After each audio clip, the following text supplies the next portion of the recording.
السلام علیکم ورحمۃ اللہ وبرکاتہ۔ میں ہوں آپ کا بھائی، آپ کا دوست حسین اللہ۔ اس وقت موجود ہوں قطر میں، اور آج ہم بات کریں گے قطر کے آزاد ویزوں کے حوالے سے۔ اس ٹاپک پہ میں نے 2-3 ویڈیوز آلریڈی پہلے بھی شیئر کی ہے، لیکن آپ لوگوں کے بار بار میسیجز اور کمنٹس اور آپ لوگوں کے ریکویسٹ پر ایک بار پھر آزاد ویزے کے ٹاپک پہ آپ لوگوں کے ساتھ ایک معلوماتی ویڈیو شیئر کرنا چاہتا ہوں۔ آپ لوگوں کی طرف سے جو سوالات آتے ہیں آزاد ویزے کے حوالے سے، سب سے پہلے میں وہ آپ لوگوں کو بتانا چاہتا ہوں۔ بہت سے لوگ یہ سوال کرتے ہیں کہ آزاد ویزا کہاں سے ملتا ہے اور کتنے میں ملتا ہے۔ بہت سے لوگ یہ سوال پوچھتے ہیں کہ اگر ہم آزاد ویزے پہ قطر آ جائے تو ہم کو جاب ملے گی آسانی سے یا نہیں ملے گی۔ بہت سے لوگ یہ سوال پوچھتے ہیں کہ اگر ہم آزاد ویزے پہ قطر آ جائے تو قطر میں ہم کو جاب کرنے میں کوئی مشکلات تو نہیں ہوگی۔ تو ان سارے سوالات پہ ہم بات کریں گے، اور جو مین ٹاپک ہے وہ ہے آزاد ویزا۔ آپ لوگوں کی طرف سے تو یہ سوالات پوچھے جاتے ہیں، لیکن آج تک کسی نے یہ نہیں پوچھا کہ آزاد ویزا ہوتا کیا ہے۔ سب سے پہلے ہم کو یہ سمجھنا ضروری ہے کہ آزاد ویزا کیا ہے، کیونکہ جب تک ہم کو آزاد ویزے کے بارے میں پتہ نہیں ہوگا تب تک ہم آزاد ویزے کے فائدے اور نقصانات کو نہیں سمجھ سکتے۔ آپ لوگوں کو بتانا چاہتا ہوں کہ صرف قطر میں نہیں، میرے اندازے کے مطابق پوری دنیا میں کوئی بھی ملک آزاد ویزا نہیں دیتا۔ کسی بھی اقامہ پر، کسی بھی ویزا پر یہ مینشن نہیں ہوگا کہ یہ آزاد ویزا ہے یا فری لانس ویزا ہے۔ میرے علم کے مطابق اگر کہیں پہ ہے تو مجھے بھی بتا دیتا کہ میں ویڈیو میں مینشن کروں گا۔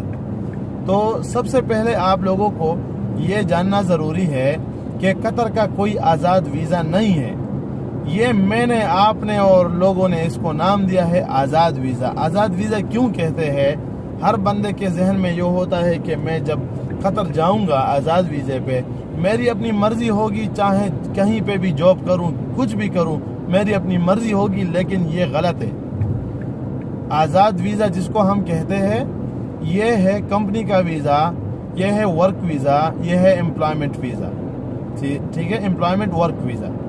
جس طرح کوئی بندہ کمپنی میں آتا ہے قطر، اسی طرح ویزا ہے، یہ بھی کمپنی کا ویزا ہے۔ لیکن اگر کچھ لوگوں نے آزاد ویزا لیا ہے اور اس وقت یہ میری ویڈیو دیکھ رہے ہیں اور وہ ابھی بھی سمجھتے ہیں کہ ہمارا ویزا آزاد ہے، تو آپ اپنا ویزا پہ یا اپنا اقامہ پر آپ دیکھیں گے تو آپ کا اسپانسر کا نام لکھا ہوگا، کمپنی کا نام ہوگا۔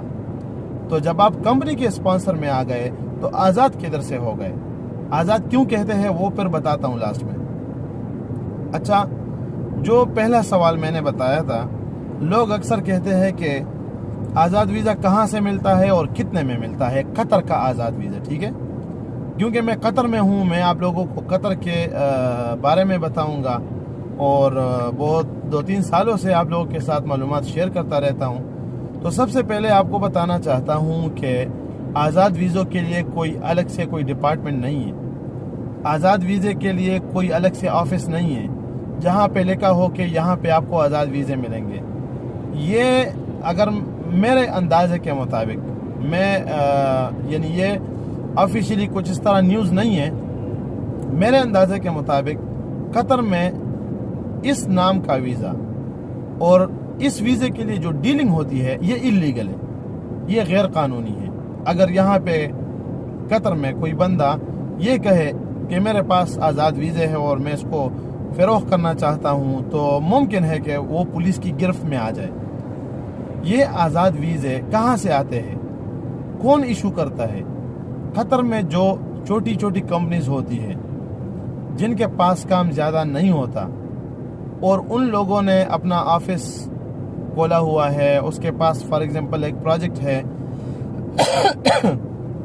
ان کے پاس گورنمنٹ کی طرف سے 20 یا 30 بندے چاہیے، ان کو ویزے ایشو کر دیے، وہ اپلیکیشن سبمٹ کر سکتا ہے، لیکن ان کے پاس جو موجودہ کام ہے وہ 5 بندوں کے لیے کافی ہے۔ مطلب اس کمپنی کا جو کام ہے وہ 5 بندے ہینڈل کر سکتے ہیں۔ تو پھر یہ کیا کرتے ہیں، ان کے پاس جو 20 یا 25 ویزے ہیں یہ کسی ایجنٹ کو دیتے ہیں یا یہاں پہ جو لوگ مختلف ممالک کو لوگ ہیں، آپ کے رشتہ دار ہوں گے، آپ کے دوست ہوں گے، آپ کے علاقے والے ہوں گے جو آپ کو بتائے گا کہ میں آپ کے لیے ویزا ارینج کرتا ہوں، ان لوگوں کو جو ہے نا مطلب چپکے سے بتاتے ہیں کہ یار میرے پاس ویزا ہے، اگر کسی نے لینا ہے تو میں نے 8,000 میں دینا ہے، 10,000 میں دینا ہے، 5,000 میں دینا ہے، مختلف قیمتیں لگاتے ہیں۔ تو آزاد ویزا کہاں سے ملتا ہے، اس کے لیے کوئی جگہ نہیں ہے، آزاد ویزا ہے نہیں۔ اگر آزاد ویزا ہے نہیں تو ملے گا کہاں سے؟ اس کی مثال جو ہے نا میں آپ کو دیتا ہوں۔ جو لوگ نشے والے، نشیان، جو لوگ نشے والے، جب وہ چرس یا کوئی اور نشے کی چیز جو ہے نا اس کے پاس آ جاتی ہے، لیکن کوئی کہیں پہ بھی دکان کے اوپر نہیں لکھا ہوگا کہ یار یہاں پہ چرس ملتا ہے، یہاں پہ اور کوئی نشے کی چیزیں ملتا ہے نسوار کے علاوہ۔ تو جو مطلب حساس چیزیں ہیں جو کہ الاؤڈ نہیں ہے لیگلی، تو آپ کو کہاں سے ملے گی؟ محلے میں کوئی چرسی ہوگا، ٹھیک ہے، یا کہیں اور جگہ پہ آپ کو ملے گا، دکان میں ملے گا، کہیں نہ کہیں سے آپ کو وہ چرس دے گا، لیکن اس کے لیے کوئی آفیشیل دکان مارکیٹ نہیں ہوگا۔ اسی طرح یہ آزاد ویزے جو ہے نا، اس کی مثال بھی یہی ہے۔ اس کے لیے کوئی ایڈورٹائزمنٹ نہیں ہے، یہ کوئی اپنے آفیشیل پیج سے آفیشیل ای میل سے کمپنی کی طرف سے یہ اناؤنس نہیں کر سکتا کہ میرے پاس آزاد ویزے ہے اور آ جاؤ، یہ اللیگل ہے۔ تو یہ جو آزاد ویزے ملتے ہیں، سب سے پہلے تو میں نے بتایا آزاد ویزا ہوتا نہیں ہے، جب ہوتا نہیں ہے تو پھر لیگلی ملتے بھی نہیں ہے، تو اس کے لیے کوئی مخصوص جگہ نہیں ہے۔ تو یہ کیسے لوگ ارینج کرتے ہیں؟ میں نے بتایا چھوٹے کمپنیز ہوتے ہیں، اس کے ساتھ کچھ ایجنٹ ہوتے ہیں۔ میرے ساتھ یہاں پہ کھڑا ہو گیا، یار ہمارے پاس ویزے ہے۔ اگر آپ کے پاس کوئی بندہ ہے، پاکستان سے ہے، انڈیا سے ہے، بنگلہ دیش سے، سری لنکا سے، افغانستان سے ہے، دنیا میں کسی بھی ملک سے ہو، اس کے پاس مختلف نیشنلٹی کے ویزے ہے، تو وہ ہم کو یہ بتائے گا کہ یار میرے پاس ویزے ہے، اگر کسی نے لینا ہے تو میں نے 6,000 پہ دینا ہے، 10,000 پہ دینا ہے۔ آج کل جو ریٹ چلتا ہے، جو ہم کو مطلب مختلف لوگ بولتے ہیں، آج کل 6,000 سے 10,000 کے درمیان ریٹ چلتا ہے۔ آپ لوگوں نے بتایا تھا آزاد ویزا کتنے میں ملتا ہے، تو آج کل اگر پہلے تو میں نے بتایا آزاد ویزا ہوتا نہیں ہے، پھر بھی اگر آپ لوگوں نے لینا ہے، کسی سے لینا ہے، تو 6,000 سے 10,000 کے درمیان اس کا ریٹ ہے، اس سے زیادہ نہیں ہے۔ یہ تو آپ کا جو پہلا کویشچن ہے، آزاد ویزا کہاں سے ملتا ہے، کتنے میں ملتا ہے، یہ تو میں نے بتا دیا۔ آزاد ویزا پہ اگر کوئی بندہ یہاں پہ آتا ہے، اس کو جاب ملتا ہے کہ نہیں؟ آپ لوگ جب آزاد ویزے پہ آتا ہے، یہ ویزا لیگل ہے، مطلب یہ ویزا جو ہے یہ صحیح ہے، اس کے لیے جو رستہ اپنایا گیا ہے وہ غلط ہے۔ مطلب فار ایگزامپل میں آپ کو بتاؤں کہ اگر کوئی بندہ کوئی ڈیلنگ کرے، ڈیلنگ غلط ہو سکتا ہے لیکن وہ صحیح چیز اٹھاتا ہے، تو یہ جو ویزا ہے یہ ورک ویزا ہوتا ہے، یہ یہاں کا جو امیگریشن ہے، گورنمنٹ ہے، اس کی طرف سے ایشو کیا جاتا ہے۔ ویزا صحیح ہے، کمپنی کے نام سے ہوتا ہے، کمپنی وہاں پہ اس کو ایگریمنٹ دیتا ہے، یہاں پہ گورنمنٹ کو شو کرتا ہے کہ میں نے اس کو اتنی سیلری دینی ہے۔ لیکن جب یہاں پہ بندہ آ جاتا ہے، پھر کیا ہوتا ہے، یہاں پہ کمپنی آپ کو بتائے گی کہ ہماری جو ڈیل ہوئی تھی، آپ ابھی یہاں پہ اپنے لیے جاب سرچ کریں، آپ کا جب جاب ملے گی تو میں آپ کو این او سی دوں گا، اور این او سی دینے کے بعد اگر آپ کو ٹرانسفر کی بھی ضرورت ہو تو میں آپ کو ڈاکومنٹس دوں گا، وہ بھی لیگل ہے، اور آپ کام بھی کر سکتے ہیں اس پہ۔ آپ کو کمپنی یہاں پہ این او سی ایشو کر سکتی ہے 6 مہینے کے لیے۔ اگر آپ کو کسی اور کمپنی میں جاب مل جائے تو پھر آپ کو ٹرانسفر بھی کرا سکتی ہے وہی کمپنی جس کے ساتھ جو ہے نا آپ نے ویزا لیا ہے۔ تو جو لوگ یہ کہتے ہیں کہ آسانی سے جاب مل جاتی ہے کہ نہیں، تو بات جب جاب کیا جاتی ہے نا، تو جاب ڈیپینڈ کرتا ہے آپ کے ایجوکیشن پر، آپ کے ایکسپیرینس پر، اور آپ کے جو سکلز ہے اور آپ کی جو کوالٹیز ہے اس پہ ڈیپینڈ کرتا ہے کہ آپ کو جاب کتنے ٹائم میں ملے گی اور کب ملے گی اور کتنی سیلری والی ملے گی۔ تو یہ جو بات ہے کہ جاب آسانی سے ملے گی، میرے خیال میں، میرا جو ایکسپیرینس ہے اس کے مطابق، اگر آپ کا قطر میں کوئی بندہ ہے، رشتہ دار ہے، بھائی ہے، دوست ہے، یا کسی بڑی کمپنی میں آپ کے ایسے لوگ ہیں جو کہ اس کا ریفرنس ہے، اس کا جو ہاتھ چلتا ہے، تو وہ آپ کو ایڈجسٹ کر سکتا ہے آسانی سے۔ لیکن اگر آپ کا یہاں پہ کوئی رشتہ دار نہیں ہے، آپ کے جاننے والے نہیں ہیں، اور آپ آزاد ویزا پہ اس طرح کے یہاں پہ بیٹھیں گے تو آپ کو ٹائم لگے گا۔ بہت سے لوگ یہاں پہ آزاد ویزوں پہ آ جاتے ہیں لیکن ان کو پتہ بھی نہیں ہوتا کہ ہم نے جاب کے لیے اپلائی کیسے کرنی ہے۔